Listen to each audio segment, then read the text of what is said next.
Let's bring in Ashley Hayek, Executive Director at America First Works. Ashley, great to have you here. Look, I've met Tim Scott. He is one of the nicest people I have ever met, much less one of the nicest people I have ever met in politics. But now that he's in this race, does he have a shot? Well, you know, one thing that is for certain is that all of these candidates are flocking to America First policies, which is great for the American people. And this is not about, you know, big government or the elite or DC bureaucrats or the donor class. These are people, these are candidates who are fighting for the American people. And that's really exciting at this point in time. So his message resonates. And just like, you know, whether it's President Trump or Vivek Ramaswamy, we are seeing candidates who are willing to fight for the American people, who are willing to fight for the forgotten man and woman. And I think what we will see over the course of the next 18 months is this strong shorter than that, next year, is this comparison between, you know, will you be a fighter for the American people or will you stand for the establishment? And so what we know is that the policies work. We experienced this firsthand in the previous administration, and based on all of their experience, you know, Tim Scott touted the work that he did with opportunity zones with President Trump in the previous administration. Vivek Ramaswamy talking about bringing in the military to secure the border. Those are America First policies, and I do think that those policies resonate with the American people. Yeah, Ashley, I mean, former President Trump didn't have anything bad to say about him, you know, and Senator Tim Scott comes in with $22 million in hand. But I want to talk about a comment Kellyanne Conway made yesterday. She said that this is, you know, the pool is getting thick. There's no doubt about it. And she said this is what President Trump likes to see. So do you think that hurts Senator Tim Scott's chances when it comes to this thick pool with the GOP?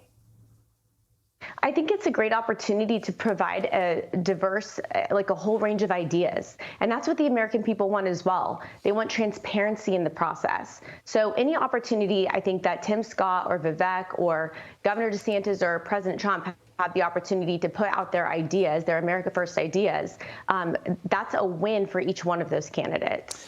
Meantime, President Biden facing more negative polling this morning. 76% of Americans say the economy is in poor condition.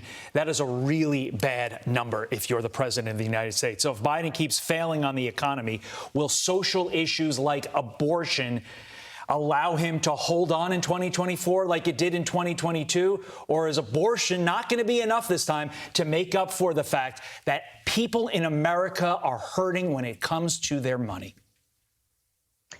That's a great question. You know, the radical left wants to create a constitutional crisis really about anything instead of taking action on any sort of subject. Look at the debt ceiling conversation right now. Every American family has had to tighten their belt for the past 3 years, and it's time for big government to do the same.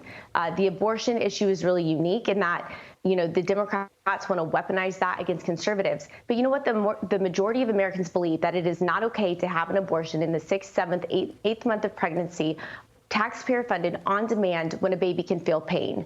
The majority of Americans do not agree with that. And when we are seeing our border being invaded by illegal aliens, fentanyl flooding into our communities, people not being able to fill up their tank with gas, highest inflation in 40 years, this is really going to be a much larger conversation than one single topic.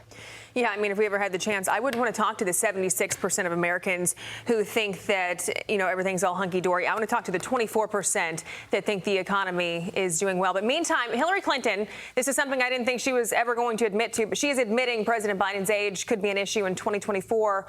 But she still urged voters to support him regardless. Listen to this. There was that heart-stopping moment where he almost fell over coming down the stairs a day or two ago. Is that a concern? Well, I mean, it's a concern for anyone. And we've had presidents who've fallen before who were a lot younger, and people didn't go into, you know, heart palpitations. But his age is an issue, and people have every right to consider it. Ashley, your thoughts on that, especially in the fact that she said that his age is an issue, but still wants people to vote for him?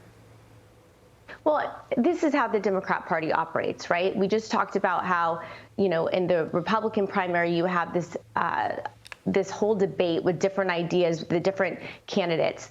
The left doesn't want a debate. They don't want to have a conversation. They don't want transparency, and they don't want accountability. So they want a one person to basically take the torch and run with it, and that's what they're doing with Joe Biden. I don't know, maybe I'm skeptical, but every time she opens her mouth when it talks about a presidential race, I always think she is angling in some way, shape, or form to get herself in there. Now, granted, this was a pretty impromptu comment. It doesn't look like she had planned for it, but hey, with Hillary Rodham Clinton, you never know. She could have had it in the bank just waiting to go. That's true. All right, Ashley Hayek, thank you so much. Thank you. I'm Steve Ducey. I'm Brian Kilmeade. And I'm Ainsley Earhart. And click here to subscribe to the Fox News YouTube page to catch our hottest interviews and most compelling analysis.